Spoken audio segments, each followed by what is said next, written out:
Assalamualaikum warahmatullahi wabarakatuh. Halo teman-teman, apa kabar? Semoga semuanya sehat selalu. Hari ini kita akan membahas mengenai stakeholder, etika bisnis dan tanggung jawab sosial, serta kewirausahaan. Materi ini akan disampaikan oleh kelompok 14. Nah, siapa saja sih kelompok 14 itu? Halo, aku Frida Juliantisa dengan NIM 2005271.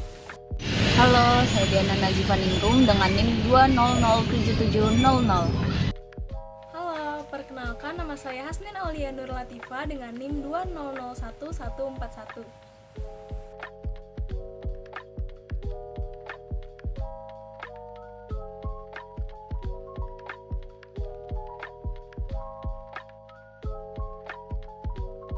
Saya akan menjelaskan mengenai stakeholder. Apa itu stakeholder?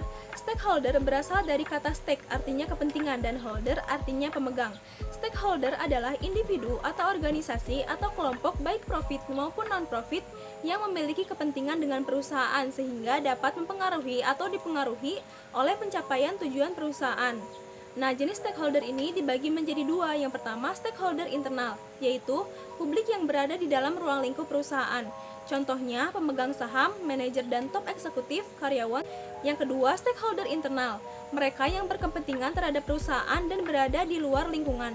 Contohnya, konsumen, pemerintah, penyalur, pers, dan komunitas. Fungsi dan tujuan stakeholder yaitu sebagai pemimpin yang harus mempunyai rasa tanggung jawab tinggi untuk mewujudkan tujuan perusahaan. Hubungan perusahaan dengan stakeholder. Bentuk hubungan antara perusahaan dengan stakeholder tergantung perusahaan itu sendiri. Bagaimana mereka membangun hubungan dengan para stakeholdernya. Saling ketergantungan antar stakeholder. Dalam realitanya, manusia adalah makhluk sosial. Kenyataan ini pula yang juga menunjukkan dalam suatu perusahaan di mana stakeholder juga memiliki ketergantungan dengan yang lainnya. Membangun reputasi di hadapan stakeholder. Pentingnya reputasi membuat perusahaan yang menyadari hal ini berlomba untuk meyakinkan stakeholder akan reputasi yang dimilikinya. Reputasi akan terbentuk dalam melakukan komunikasi ke stakeholder internal dan eksternal, sehingga tidak berbasis pencitraan dan pereputasian semata saja. Selanjutnya, aku akan menyampaikan materi mengenai etika bisnis dan tanggung jawab sosial perusahaan. Apa sih etika bisnis? Etika bisnis adalah kode etik yang diterapkan dalam perusahaan untuk melakukan kegiatan bisnisnya. Sedangkan tanggung jawab sosial perusahaan adalah wujud kepedulian suatu usaha pada masyarakat dan lingkungan di sekitar di mana usaha tersebut berada. Founder Ames dan R.A. Wegley pada tahun 1988 menyebutkan ada 3 pendekatan dasar untuk merumuskan tingkah laku etika bisnis, yakni yang pertama, utilitarian approach, yang berarti suatu tindakan harus didasarkan pada konsekuensinya. Yang kedua, individual right approach, yang berarti setiap orang dalam tindakannya memiliki dasar yang harus dihormati. Yang ketiga, justice approach, yang berarti para pembuat keputusan mempunyai kedudukan yang sama dan bertindak adil dalam memberikan layanan kepada pelanggannya. Adapun bentuk dari tanggung jawab sosial perusahaan, yang pertama, tanggung jawab sosial terhadap konsumen. Yang kedua, tanggung jawab sosial terhadap karyawan.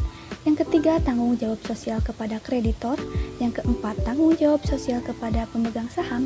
Yang kelima, tanggung jawab sosial kepada lingkungan. Yang keenam, tanggung jawab sosial kepada komunitas. Adapun manfaat etika bisnis dan tanggung jawab sosial perusahaan diantaranya, yang pertama, memberikan citra positif dan nilai lebih bagi perusahaan. Yang kedua, mengurangi biaya akibat dicegahnya kemungkinan terjadinya friksi, baik internal maupun eksternal perusahaan. Yang ketiga, meningkatkan motivasi untuk semua pihak yang terlibat, dan lain sebagainya. Yang keempat, mendapat cakupan peliputan yang luas, terutama pada konsumen perusahaan. Selanjutnya akan dilanjutkan oleh Diana. Saya akan menjelaskan tentang kewirausahaan dan perannya bagi pengemban bisnis. Apa itu kewirausahaan? Kewirausahaan adalah keputusan yang dipilih oleh seseorang berisiko dengan menginvestasikan dan mempertaruhkan waktu, uang, dan usahanya untuk memulai suatu bisnis dan menjadikannya berhasil.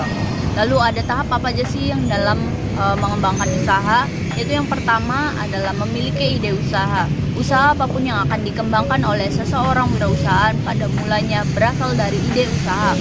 Yang kedua ada penyaringan ide atau konsep bisnis. Ide usaha merupakan gambaran kasar mengenai bisnis yang akan dikembangkan oleh seorang wirausahaan. Dan yang ketiga ada pengembangan rencana usaha. Komponen utama dari perencanaan usaha itu adalah proyeksi perhitungan laba rugi dari bisnis yang akan dikembangkan. Dan yang terakhir ada implementasi rencana usaha dan pengendalian usaha. Lalu ada faktor-faktor yang dapat menyebabkan kegagalan usaha. Apa saja sih? Yang pertama ada kecerobohan dari perilaku pemilik perusahaan. Yang kedua ada bencana, baik bencana internal maupun bencana eksternal usaha. Yang ketiga ada penipuan seperti penggelapan uang perusahaan. Yang keempat ada faktor ekonomi seperti tingginya suku bunga, masalah, dan yang kelima ada masalah penjualan.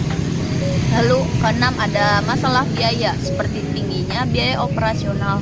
Yang ketujuh ada masalah pelanggan yang kurang. Dan yang kedelapan atau terakhir adalah jumlah modal yang kurang memadai.